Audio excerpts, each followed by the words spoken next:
Welcome to the wonderful world of leathercraft. My name is George Hurst. In this program, I would like to introduce you to basic leather carving.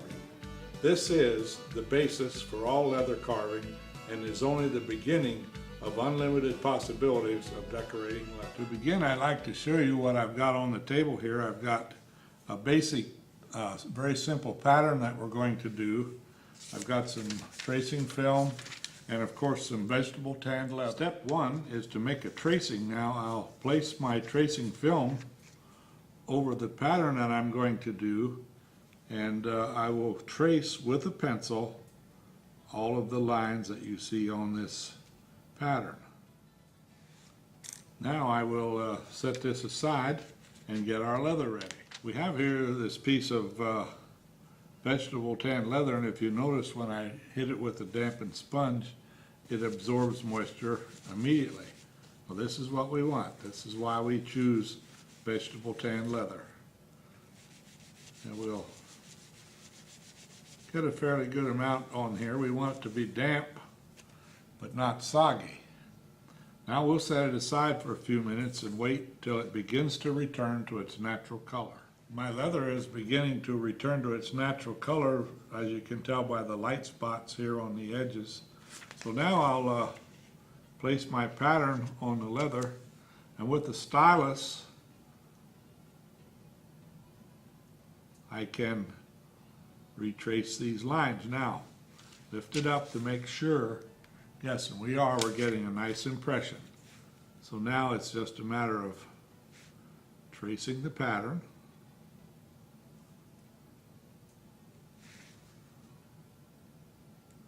Not pressing too deep, because we want it to have a nice line that we can see, but it doesn't necessarily have to be real deep. So we're doing just fine. You may notice that this line here, I put a dotted line. That's because later on I don't want to cut that. I want to do something else with it. So there's our pattern now, all ready to start carving. To hold the swivel knife, you put your first finger in the saddle as you see me here, and then you use your thumb and your second finger to revolve the barrel. Now notice that I'm holding it perpendicular from left to right and just tipping it forward. This is how it's best held for cutting. I have here a strop made from cardboard with some jeweler's rouge rubbed on it, and I'll use this to polish the sides of my blade. Your blade should always be polished and nice and sharp. I'm now going to use my knife, and notice how I'm turning it, and I will cut all of the lines that we traced. Staying on the line as best we can.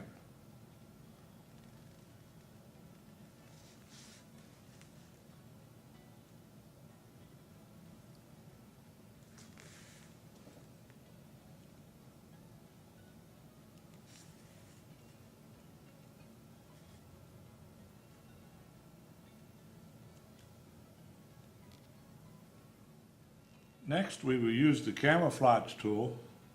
The full impression looks like that. Now, what we're going to do is we're going to tip it to one side, and we'll only use a partial impression. You'll notice I'm going up the side of this stem, and I'm leaning it to one side.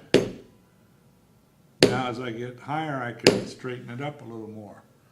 And now I'll also use it at the end of this swirl. Tap that one fairly deep. The next tool we're going to use is called a pear shader. The full impression looks like that. Now I will use it to put shading and contour onto my flower. Notice I'm holding it slightly above the surface of the leather, or just barely touching it. And then as I hit it, it kind of bounces, and I can nudge it in the direction I want it to go, and I can kind of fill up that area. I'll do the same thing over here.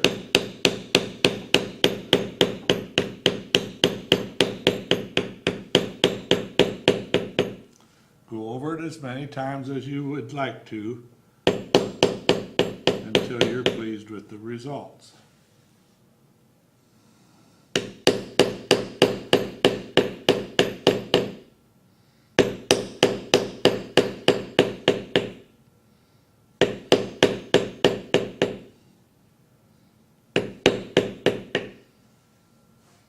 Now I'm going to use a smaller one, still a pear shader.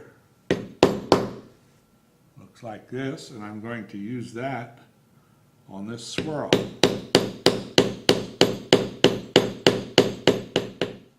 The next tool is called a beveler, and you'll notice that it's longer on one side than the other.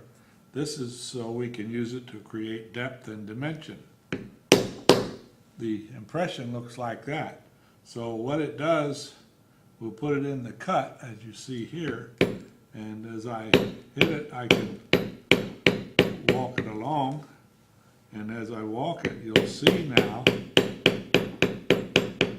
by beveling on this side it gives the illusion that the other side is standing up.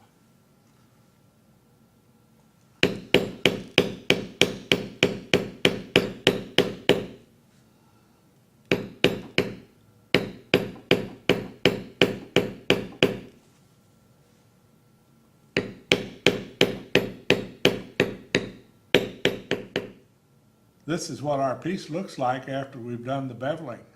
The next tool we're going to use is called a veiner. The full impression looks like this.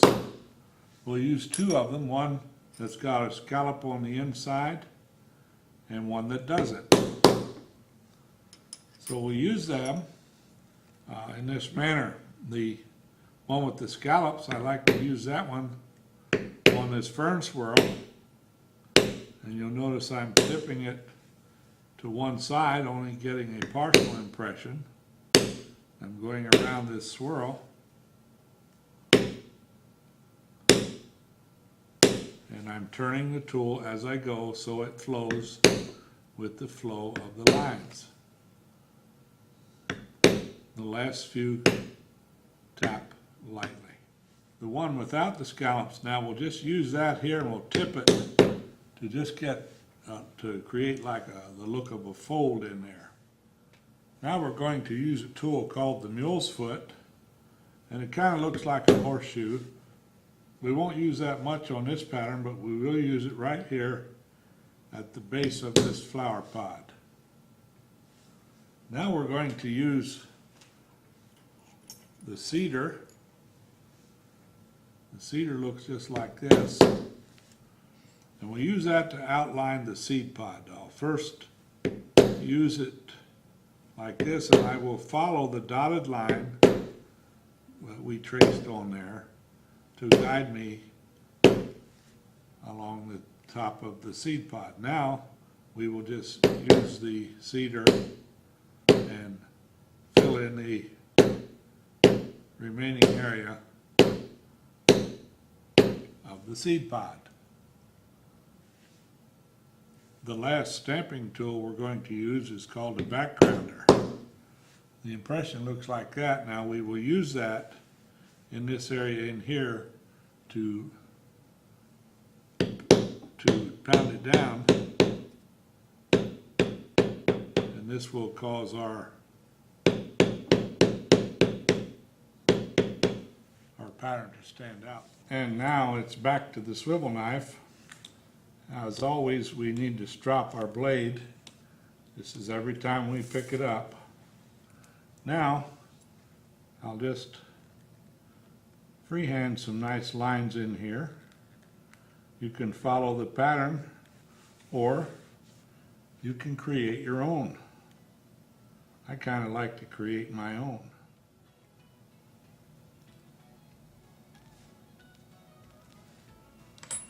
And our little flower is finished.